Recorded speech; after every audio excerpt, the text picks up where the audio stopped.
In today's video, I'm going to be going over probably one of the most important and most overlooked phases inside of the game of Warhammer 40k, and that's going to be a deployment phase. I have been in so many games and seen so many more games that have been completely ruined, or the win chances have been completely flipped simply because of a simple mistake one of the players made in their deployment phase, because so many people underestimate the deployment phase. And this could be you, because most people see it as a simple phase that is to be used at the start of the game to deploy their units in, but it goes so much deeper than that. So if you clicked on this video because you suck so bad at deployment and you want to get better, well, my friend, you've come to the right place, because in this video I'm going to be showing you absolutely everything you need to know about deployment and help you completely master the art of the deployment phase, so next time you go in your Warhammer game, you can completely annihilate your enemy before the game has even started. So I don't want to waste any more of your time and any more of my energy, so let's just jump straight into it with how this video is going to be running down.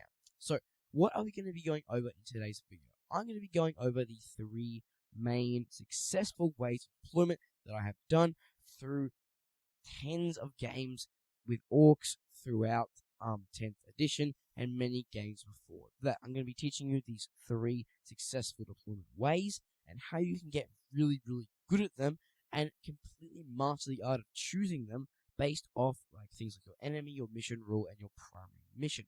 All these things play a crucial role in deployment, and I'm going to show you how to get so good at telling where is where that you can literally annihilate your opponent, like I said, before the game has even started. Now, yes, there are other ways you can deploy. Obviously, you can deploy in just the side of the board. You can deploy just in the middle of the board. You can do whatever you want. These three main ways I've found very successful in competitive and casual play. So these ways are going to be the best and most efficient ways that kind of wrap up the overall form and most kind of common three ways you're going to deploy inside a 40k game. So let's jump in, and basically now that we know what the video is going to be covering, let's jump into the very first deployment phase. Now, the very first deployment option that you have to choose from is going to be the defensive deployment. This deployment is solely for complete protection and is completely divided by past any other deployments simply for its factor of, well, you can't see me. This deployment relies solely on your enemy having a very hard-hitting round one threat. This could be Tau, some guard lists, specific Votan units, and even World Eaters. I know that while round one threats, most people think it's just shooting, but in reality, World Eaters actually pose a very bad round one charge threat that, if you're not deploying correctly, can absolutely smash you. I have gone up against World Eaters many times, and I've accidentally made the problem of putting the wrong deployment and having a face full of 8-bound in my head in round one. Well, their round one anyway. So you need to be careful and understand that any enemy with a round one threat and so powerful enough to do a lot of damage is a round one threat. So the defensive deployment is solely used to protect yourself from that round one threat and keep your unit safe, so that when the eventual round does come, when you need to move, you're safe to do it with not half your army obliterated off the board within the first round. Now, this does block movement, because if you're looking for a fast movement army, like, I don't know, things that just rely, certain lists that rely on movement a lot, like maybe the Raven Wing and Death Guard, or the White Scars in Space Marines, or Harlequin lists, or if you're running a Speed Freak list for orcs, like things that require fast movement, this might not be the best and most efficient one for you, because it requires a lot of locking down in terms of needing to know where you're going to be. So this deployment is solely used for the idea of protecting yourself against an enemy with a very powerful round one threat. But on the next slide, I'm going to show you how exactly you can deploy this, but still get a good movement phase off. So this is a quick little diagram I have drawn up, and I'm going to have one of these for each of the three deployment phases. So as we can see, all my units are safe and sound and snug behind their terrain. They're not going to get shot, and if they do, it's very hard for the enemy to draw a line of sight, meaning, well, like I said, they are not. But how can we benefit from the fact that they're obviously in a bad position? a lot of these units seem like, oh, where am I going to move?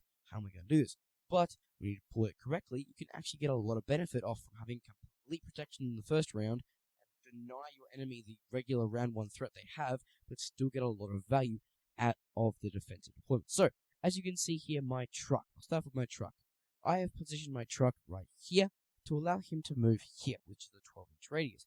But because it's going to be units, let's say like a knob squad or a boy squad here, they're going to allow them to deploy here, meaning the truck and the squad of boys are safe for another day, and will also allow for, as I measured, a 6-inch charge into whoever enemy ends up here, and will regularly just get that point on the next round, meaning that my truck being defended here has given so much value to pushing my boys up here, allowing me to wire round 2 with a powerful threat to the central objective.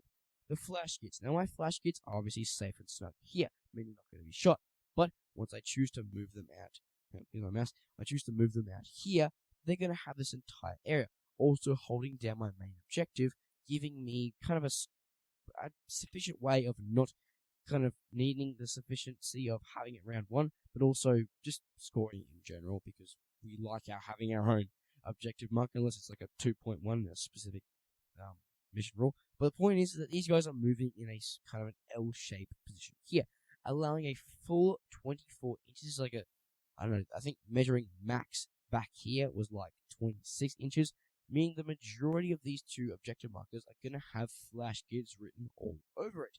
And if you know flash gids, a nasty Overwatch has come your way. So this horrible shooting unit, which you might have in your game, whether that be, I don't know, whatever you choose to run with a very specific shooting threat, infantry, I decided to put my flash gids here because moving them out here would allow for a full threat here. Not going to be shot round 1, but then posing a massive threat to these 2 points for whatever enemy comes in, whether that be an Overwatch or just a regular shooting phase.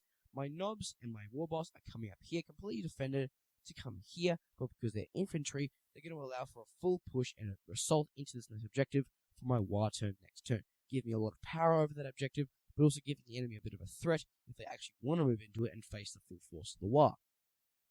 Mozrog Scragbad here is going to move up here. Now, I don't mind if he gets benefit of cover, because I know Mozrog is such a powerful tank, he can tank most of the army, and with such limited line of sight here, he is good and protected. So having benefit of cover here is not bad, but also threatening this objective with a complete and utter overlook, allowing him to charge in there with like 7 or 6 inches to the center of the objective, and posing a massive threat for whatever enemy decides to be there.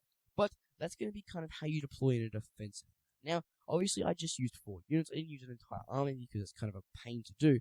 But if you understand the kind of concept here, you're constantly looking for things like infantry, things like transport, things like hard-hitting units you can get benefit of cover and still be seen as a benefit here. If you're going with a highly defensive deployment, the infantry are going to be your best friends, because being able to hide behind walls and then move through them is a highly beneficial thing. If you don't have the infantry keyword and you're running large squads, moving things that are going to be able to move in a direction that still keeps them coverable but allows them to get benefit of cover is also a nice defensive deployment. But overall, you're looking for as many gaps and different movement benefits when you're playing a defensive thing. When you're playing defensively, the deployment, you're looking for the most options possible. You're thinking the most when you play deployment, because you're denying yourself a lot of movement potential when you play in a defensive manner. So, having these options open is a very important strategy for winning your games if you choose to take the defensive deployment. But that's going to be the defensive option. Keep it open, keep it simple, get benefit of cover with tanks, and use infantry to the max. And transports are also quite helpful here, as you can see from my truck. So, what is the next deployment phase we're going to be talking about? The next deployment phase is going to be number 2, which is going to be the offensive deployment phase. Now, this is probably the most common deployment you're going to see in Warhammer, and it goes by the following. You can see the enemy, but you can't really see the enemy. It's a position that opens a lot more movement and incorporates a kind of a movement aspect towards the defensive deployment, where your enemy is still hidden, you are still hidden, and you keep yourself covered, but some of your units are a lot more benefit of cover or completely exposed, because you want to have a bit more movement benefits. These work very well for armies if you're going up against that do not employ as much that do not imply as much round 1 threats as the armies. So things like Tyranids, things like Death Guard, things like Thousand Suns, things like melee focused and like fires or Iron Storm, Space Marine list, things that don't pose a massive round 1 threat and simply just have power in the overall game, you can deploy offensively against them, because having a bit more movement options can be very nice, especially if you're looking at getting a lot of secondaries off round 1, or if you play fixed secondaries, this might be very good for you. This one is basically the defensive one, keeping yourself hidden, but allowing for a bit of movement to be injected, so you get a lot more benefits out of it. That's why I said it's probably the most common one, because you see people playing defensively and still allowing movement, but that. Obviously, if you play an offensive deployment inside a massive tower shooting list, you're going to get obliterated, because most of your enemies you want movement are not going to be able to move anyway, because when you don't have legs, you can't move, because they're pulling off from the tower. So, you've got to understand and don't underestimate the power of your shooting enemy. If, like I said, they're like a fight an Iron Storm Space Marine attachment, take this. If they have shooting threat, obviously it's going to hit you anyway, so keep in mind of how powerful your enemy's round 1 shooting threat is, and that's going to allow you to determine how much you're going to deploy. Same with World Eaters. If they're playing World Eaters, you don't want that charge round 1, so keep in mind what enemy you're playing against, and this will allow you to pick offensive. So offensive, like I said, is a simple combination between the both kind of more movement to the defensive thing. This works also really, really well if you're looking at kind of having more board presence and having a lot more scoring potential in the later game, because it sets you up for a nice deployment. Finding ways to hide behind your aggressive deployment is also a very nice way, but that's going to be the offensive deployment in a nutshell. Basically, allowing your units to move but not get obliterated off the board while still being in some protection overall. Now I'm going to show you a screenshot demonstration of what that would look like for my Orc army.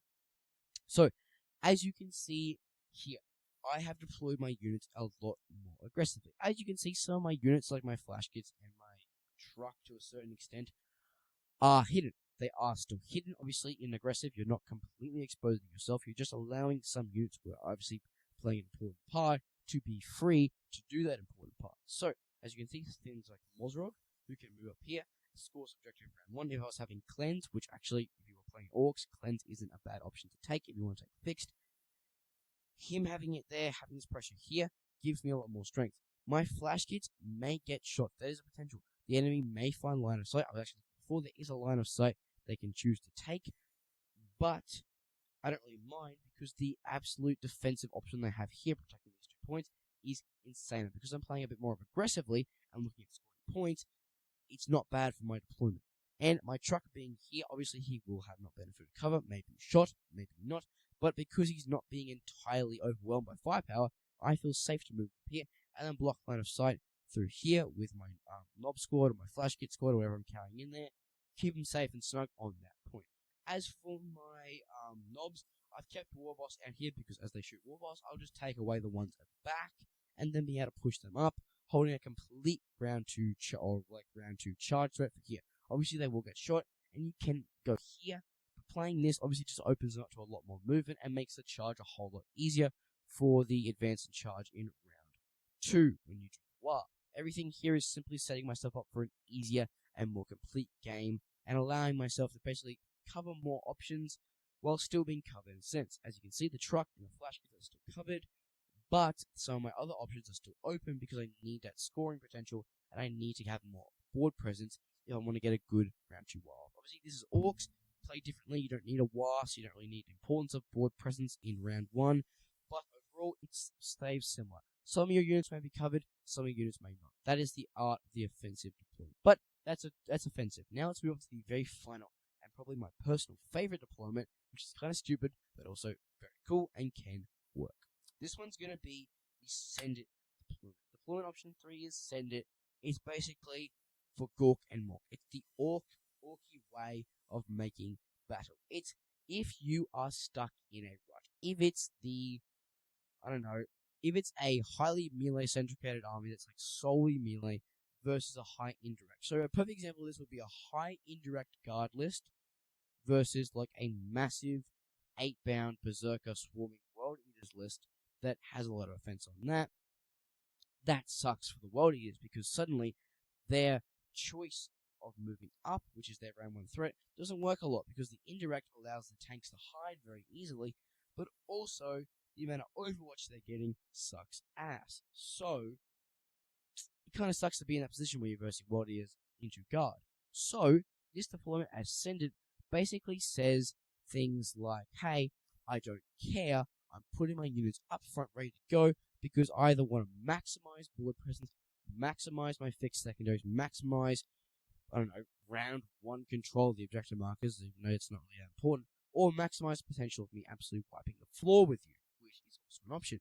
If you're going up against armies that have a very low, kind of a low shooting, so specific orc builds, because you can build orcs as shooting. I have specific shooting with mech guns and flash kits, but if they're running a complete non-flash kits loot, complete non-shooting like flash kits-ish list, fair enough, you can take them. I don't expect that, but things like orcs with the very limited shooting, if they choose to take it, World Eaters just in general, certain Death Guard lists if they choose to build that, and maybe Custodes if their sole purpose is maybe less the shooting factor.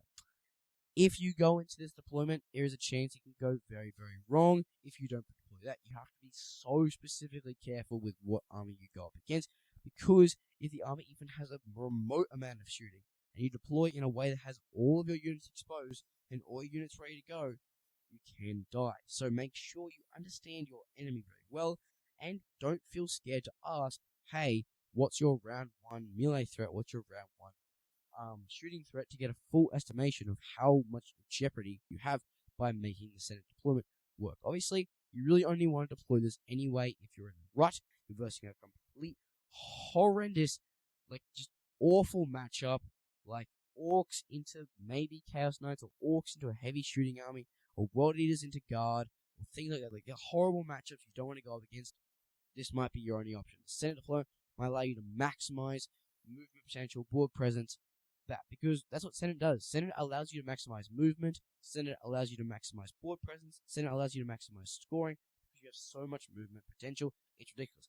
But it goes the complete opposite of defensive, because it gives no defensive, but tons and tons of movement, and defensive gives tons and tons of defensive, but little to no movement. So, understanding your enemy is very important, but also understanding this can go very wrong, as it has for me. When I played orcs into an Eldari list, I got wiped the floor because I thought, oh, their Wraith Knight, even though Wraith Knight was competitive back then, isn't that bad. Turned out it was that bad, and a lot of their Fire Warriors and regular infantry units absolutely wiped the floor with my Nob squads, and I got sent back to the start of the game, which sucks, but hey, it's a learning lesson. I'm here to teach you, so be careful, understand your enemy. This deployment is risky. You need to understand how risky it is before you do it, as if you do it wrong, you'll be blown off the world. So focus on deploying against high melee-centricated armies that maybe don't have a massive impact on round 1 threats, but still obviously can't really shoot you in case. So that's what Senate deployment is.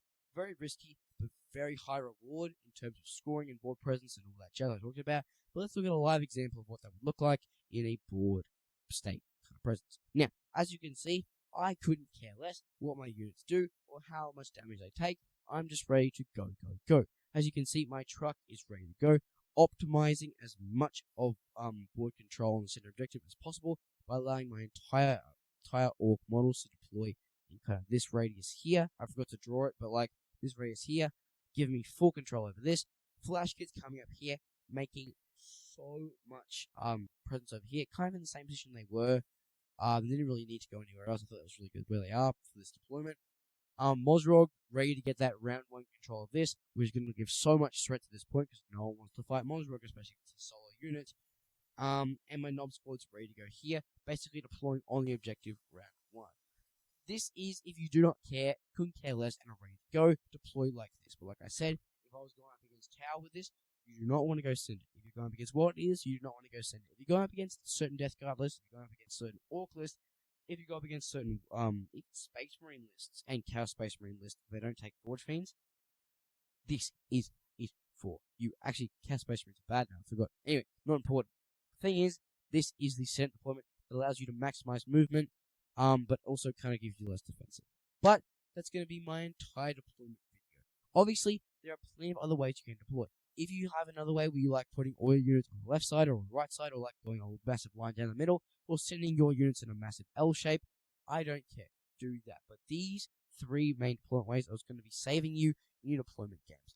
all of them provide different value for different units. The biggest takeaway I want to give you this video is understanding your enemy is important. Do not feel scared to ask them what your round 1 threat for shooting a melee is. Do not feel scared to ask them, hey, what's your board presence threat round 1? What's your movement threat round 1? So you can make an estimated thing. Don't feel scared to ask any of those questions, and trust me, you'll do so much better. But that's going to be my complete and utter full wrap-up of deployment. If you have any questions at all, leave it down in the comments, and I will answer them as fast as possible. But like I've said a million times in every video, that's going to be all me today. Hope you liked this video. Do all the cool YouTube stuff. Leave comments. The algorithm likes me. Make a subscribe. Do the subscribe button. Do the like button. Just generally be here. Go vote. I put a new voting thing on my community, so stay updated with all the information I post up there, what's happening in my life, or what's happening with the YouTube channel. And hope I see you in the next one. I love you.